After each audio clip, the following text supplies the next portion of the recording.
Muito bem, noite da Páscoa, a noite em que os filhos de Deus, os judeus, os hebreus, estavam assim aguardando somente o toque de saída.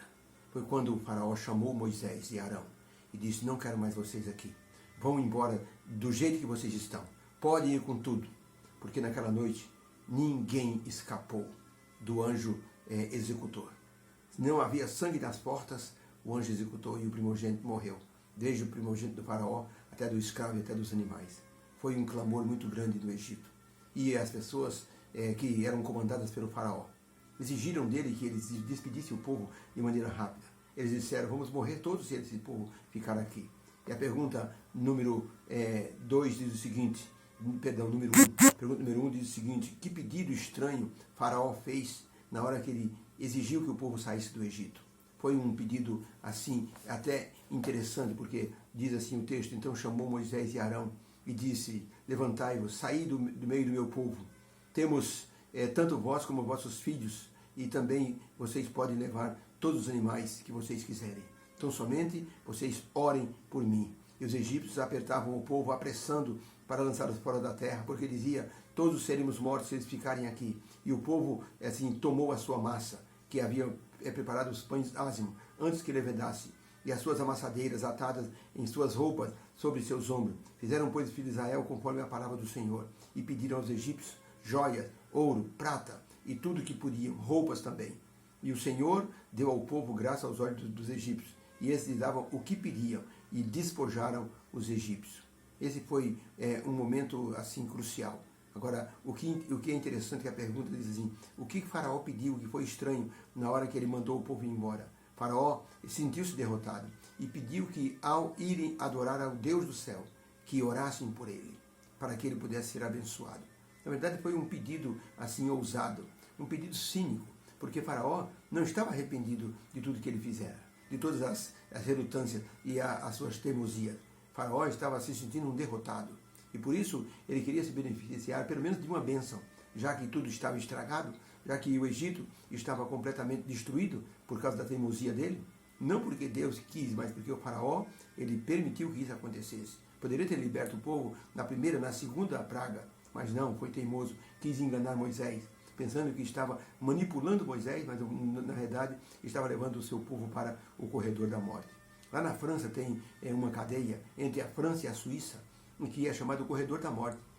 Os presos ficam ali ilhados, mas em certo momento da noite alguém abre uma cela e diz: ei, quer fugir? Uma chance para você. E o preso levanta-se: claro que eu quero. Então a pessoa leva esse detento por um corredor e diz: olha, lá no fundo tem uma porta, eu vou embora por lugar, eu não posso ser visto junto, estou te ajudando, abre a porta e vai embora dali. E então o preso saía, abria a porta e pulava no vazio, uma altura de quase 200 metros, batia nas pedras, nas águas geladas, e era a morte certa. Era um corredor da morte. O faraó levou o seu povo para o corredor da morte. Levou os filhos, os primogênitos, todos para o corredor da morte. Por isso, Faraó, ele pensou que estava manipulando a Deus, mas estava se colocando numa posição assim de rebelião. Por isso, o faraó foi humilhado. E na tragédia da pior de todas as pragas, ele deixou que Israel assim saísse do Egito. Ele permitiu o que ele havia recusado durante 9 vezes. Os egípcios estavam ansiosos para que os hebreus saíssem de suas terras, do seu país. Disseram: depressa, saiam daqui. Se vocês ficarem, todos nós vamos morrer. Enquanto isso, Deus fez provisões para que os israelitas saíssem do Egito com um pagamento por todo o tempo de escravidão. E eles então enriqueceram, porque os egípcios davam o que era pedido, porque Deus sabia que lá na frente eles precisariam disso e dessas provisões.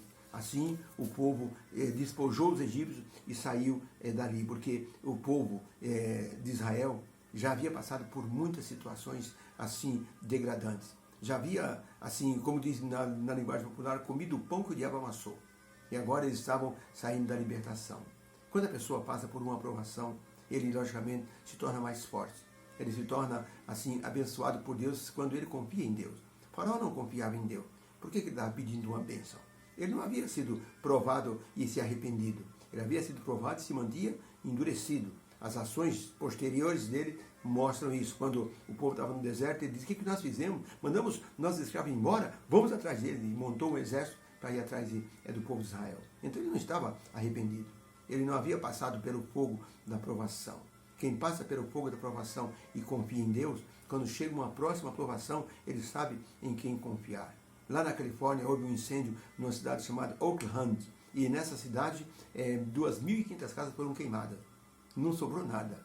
Um pastor da igreja, com sua filha, vendo os escombros da sua casa, as ruínas, as cinzas, ele achou no meio de tudo um vaso de porcelana. Isso coisa interessante, o vaso não queimou. Ele disse, eu já sei por quê. Quando foi no dia seguinte, no culto da igreja, ele tirou o vaso de porcelana e disse, gente, isso aqui foi tudo que sobrou da minha casa, esse vaso de porcelana.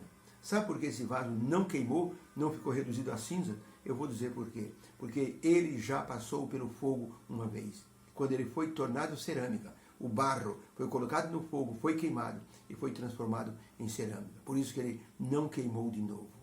Isso é uma lição para aqueles que hoje estão sofrendo. Se você passar pelo fogo das provações, tenha certeza, na próxima você não será queimado. Você já tem experiência para confiar em Deus. O faraó e o povo do Egito não confiavam em Deus. Por isso, eles sofreram as consequências das atitudes do faraó em sua teimosia. Ellen White diz que quando o povo saiu do Egito, saiu com uma espécie de um pagamento por tudo que eles haviam sofrido. E no livro História da Redenção, na página 120, ela diz o seguinte, fizeram, pois, os filhos de Israel, como Deus havia falado para Moisés. E eles pediram aos egípcios vasos de prata, vasos de ouro, vestidos. E o Senhor deu graça aos olhos dos egípcios, e eles nada lhes negava. E os hebreus despojaram os egípcios e saíram com grande fortuna para o meio do deserto. Então, quando nós estamos diante de uma situação que hoje nos aflige, temos que ter confiança em Deus. Sabe por quê? Porque o mundo vai nos presentear pela nossa convicção e nossa fé em Deus. E Deus vai nos dar o despojo, vai nos tornar felizes. Não existe uma tristeza que dure para sempre, porque nas mãos divinas, uma tristeza pode se tornar em esperança e em felicidade. Deus abençoe. Possamos aprender na lição da saída do Egito, que Deus está assim no comando de todas as coisas. E quando chegar no tempo do fim, Deus vai ajudar o seu povo para que não passe fome, para que não tenha necessidade, porque Deus é o grande provedor. Que Ele te abençoe. Fica com Deus.